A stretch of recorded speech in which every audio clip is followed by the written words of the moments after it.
Exodus chapter 1.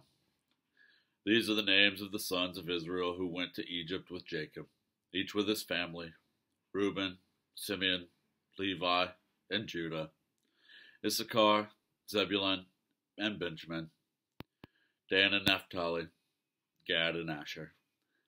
The descendants of Jacob number 70 in all.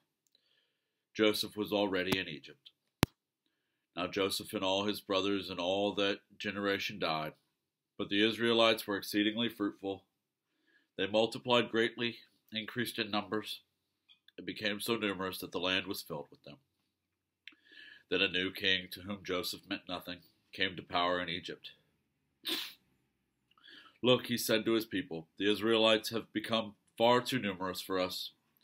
Come, we must deal shrewdly with them, or they will become even more numerous, and if war breaks out, will join our enemies, fight against us, and leave the country. So they put slave masters over them to oppress them with forced labor, and they built Pithom and Ramses as store cities for Pharaoh. But the more they were oppressed, the more they multiplied and spread. So the Egyptians came to dread the Israelites and worked them ruthlessly. They made their lives bitter with harsh labor and brick and mortar, and with all kinds of work in the fields. In all their harsh labor the Egyptians worked them ruthlessly.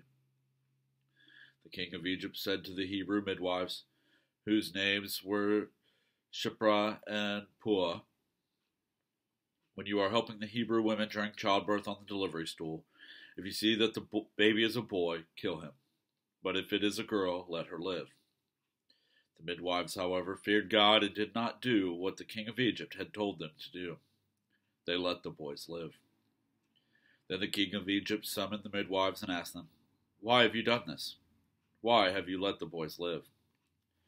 The midwives answered Pharaoh, Hebrew women are not like Egyptian women. They are vigorous and give birth before the midwives arrive. So God was kind to the midwives, and the people increased and became even more numerous. And because the midwives feared God, he gave them families of their own. Then Pharaoh gave this order to all his people: Every Hebrew boy that is born you must throw into the Nile, but let every girl live.